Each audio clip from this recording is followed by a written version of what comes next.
Brought ಇದು darling Krishna ನಾಯಕನಾಗಿ ನಟಿಸಿ ಶಶಾಂಕ್ ಅವರು ನಿರ್ದೇಶನ ಮಾಡಿರುವಂತಹ ಸಿನಿಮಾ.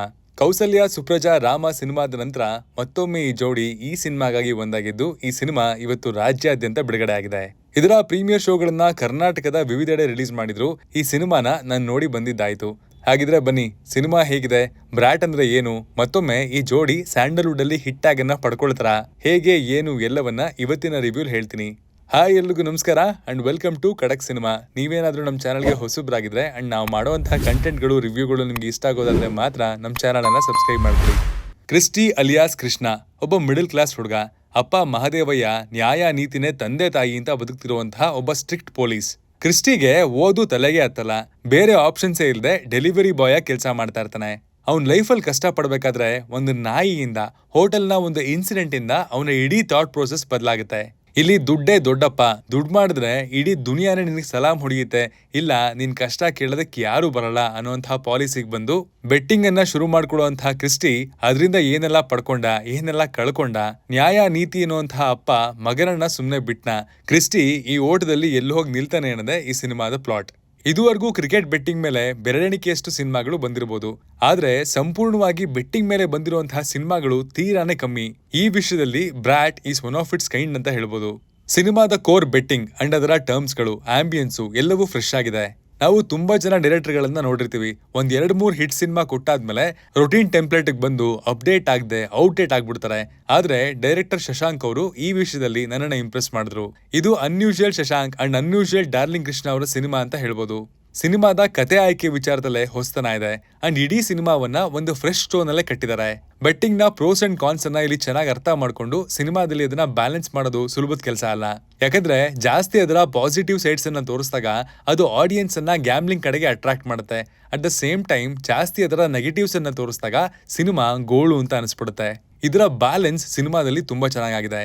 ಸಿನಿಮಾದ ರೈಟಿಂಗ್ ಚೆನ್ನಾಗಿದೆ. ಎಸ್ಪೆಷಲಿ ಫಸ್ಟ್ ಹಾಫ್ ಅಲ್ಲಿ ಅವರು ಸೆಟ್ ಮಾಡಿರುವಂತಹ stage, love sequence, friend sequence, gambling sequence ಎಲ್ಲವನ್ನ ಚೆನ್ನಾಗಿ ಬರ್ಕೊಂಡಿದ್ದಾರೆ. ಅಂಡ್ ಅದರಲ್ಲಿ ಬಂದಂತಹ ಕಾಮಿಡಿ ಪಂಚ್ಗಳು ಚೆನ್ನಾಗಿ ಲ್ಯಾಂಡ್ ಆಗುತ್ತೆ ಅಂಡ್ ಕಥೆಯ ಕೋರನ್ನ ಹಾಳು ಮಾಡದೆ ಸಲೀಸಾಗಿ ಸಾಕ್ತಾ ಹೋಗುತ್ತೆ. ಸೆಕೆಂಡ್ ಹಾಫ್ ಸ್ಲೋ ಆಗಿ ಸ್ಟಾರ್ಟ್ ಆಗುತ್ತೆ. ಸೀಕ್ವೆನ್ಸ್ಗಳು ಲೂಪ್ ಅಲ್ಲಿ ಹೋಗ್ತವೆ. ಕೆಲವು ಕಡೆ ಪ್ರೆಡಿಕ್ಟಬಲ್ ಅಂತ ಅನ್ಸುತ್ತೆ ಅಂಡ್ ಕೆಲವು ಕಡೆ ಸರ್ಪ್ರೈಸ್ಗಳು ಚೆನ್ನಾಗಿ ಲ್ಯಾಂಡ್ ಆಗುತ್ತೆ. ಬಟ್ ಸಿನಿಮಾದ ಕ್ಲೈಮ್ಯಾಕ್ಸ್ ನ ಸರ್ಪ್ರೈಸು ಮಜಾ ಕೊಡುತ್ತೆ. ಆ ಟ್ವಿಸ್ಟು ಒಳ್ಳೆ ಕಿಕ್ ಕೊಟ್ಟಿದ್ದು ಸುಳ್ಳಲ್ಲ. ಪ್ಯಾಕೇಜಿಂಗ್, ಸ್ಟೋರಿ ಅಂಡ್ ಕಮರ್ಷಿಯಾಲಿಟೀಸ್ ಗಳನ್ನ ಸಿನಿಮಾದಲ್ಲಿ ಚೆನ್ನಾಗಿ ಬ್ಯಾಲೆನ್ಸ್ ಮಾಡಿದ್ದಾರೆ.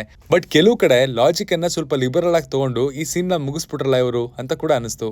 ಸಿನಿಮಾದಲ್ಲಿ ಬರುವಂತಹ ಕಾಲಿಗೆ ಬೀಳೋ sequence, dog is god sequence, ಅಪ್ಪ ಮಗನ ವ್ಯಕ್ತಿತ್ವದ ಬಗ್ಗೆ ಚರ್ಚೆ ಆಗುವಂತಹ ವಾಕಿಂಗ್ ಸೀನು, ಕ್ಲೈಮ್ಯಾಕ್ಸ್ ನ ರೌಂಡ್ ಆಫ್, ಶಶಾಂಕ್ ಅವರ ಸೆನ್ಸಿಬಿಲಿಟೀಸ್ ಏನು ಅಂತ ತೋರಿಸುತ್ತೆ, ವಿಚ್ ಆರ್ ಟೂ ಗುಡ್. ಇನ್ನು ಪರ್ಫಾರ್ಮೆನ್ಸ್ ಗಳ ಬಗ್ಗೆ ಮಾತಾಡೋದಾದ್ರೆ, ಡಾರ್ಲಿಂಗ್ ಕೃಷ್ಣ ಈ ಸಿನಿಮಾದಲ್ಲಿ ಡಾರ್ಲಿಂಗ್ ಆಗಿ ನೆಕ್ಸ್ಟ್ ಡೋರ್ ಲವರ್ ಬಾಯ್ ಪಾತ್ರದಲ್ಲಿ ಕಾಣಿಸ್ಕೊಂಡಿಲ್ಲ. ಇದು ಅವರ ಫಿಲ್ಮೋಗ್ರಫಿಯಲ್ಲಿ ಒಂದು ವಿಭಿನ್ನವಾದ ಪಾತ್ರಕ್ಕೆ ಆಡ್ ಆಗಿದೆ.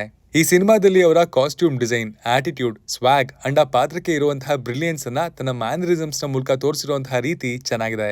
ಕ್ರಿಸ್ಟಿಯಾಗಿ ಮಿಡಲ್ ಕ್ಲಾಸ್ ಹುಡುಗರಿಗೆ ಕೃಷ್ಣ ಕನೆಕ್ಟ್ ಆಗ್ತಾರೆ.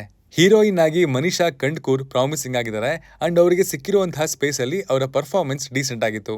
ಅಚ್ಯುತ್ ಕುಮಾರ್ ಅಂಡ್ ರಮೇಶ್ ಇಂದಿರಾ ಅವ್ರ ಬಗ್ಗೆ ಮಾತಾಡಂಗೆ ಇಲ್ಲ.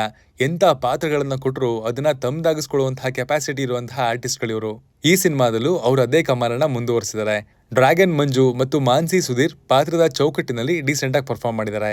ಈ ಸಿನಿಮಾದ ನಿಜವಾದ ವಿನ್ನರ್ ಅಂದ್ರೆ ಇದಕ್ಕೆ ಬ್ಯಾಕ್ ಗ್ರೌಂಡ್ ಸ್ಕೋರ್ ಮತ್ತು ಮ್ಯೂಸಿಕ್ ಮಾಡಿರುವಂತಹ ಅರ್ಜುನ್ ಜನ್ಯ ಅವರು. From the very first frame ಅವರ ಸ್ಕೋರು ಇಂಪ್ರೆಸಿವ್ ಆಗಿತ್ತು ಅಂಡ್ ನಾನೇ ನಿನ್ನಂತೆ ನಿನ್ನಂತೆ ಸಾಂಗು ಥಿಯೇಟರ್ ಇಂದ ಆಚೆ ಬಂದ್ಮೇಲೂ ಗುನುಗುವಂತಹ ಒಂದು ಇಂಪ್ಯಾಕ್ಟ್ ಅನ್ನ ಆಡಿಯನ್ಸ್ ಮನಸ್ಸಲ್ಲಿ ಹುಟ್ಟಿಸುತ್ತೆ. ಅಭಿಲಾಷ್ ಕಲಾತಿ ಅವರ ಸಿನಿಮಾಟೋಗ್ರಫಿ ಚೆನ್ನಾಗಿದೆ. ನಿಯೋನಾಯರ್ ಟಿಂಟ್ ಅನ್ನ ಬೆಟ್ಟಿಂಗ್ ಸೀಕ್ವೆನ್ಸ್ ಗಳಿಗೆ ಯೂಸ್ ಮಾಡಿರುವಂತಹ ರೀತಿ ನನಗಿಷ್ಟ ಆಯ್ತು. ಮಂಜುನಾಥ್ ಕಂಡ್ಕೂರ್ ಆಸ್ ಎ ಪ್ರೊಡ್ಯೂಸರ್ ಈ ಸಿನಿಮಾವನ್ನ ಆದಷ್ಟು ರಿಚ್ ಆಗಿ ಮಾಡಿದ್ದಾರೆ ಅಂಡ್ ಸ್ಕ್ರೀನ್ ಮೇಲೆ ನೀವು ಅದನ್ನ ವಿಟ್ನೆಸ್ ಮಾಡಬಹುದು. ಖಡಕ್ ಆಗಿ ಹೇಳೋದಾದ್ರೆ ಬ್ರಾಟ್ ಸಿನಿಮಾ ಒಂದು ಗುಡ್ ವಾಚ್.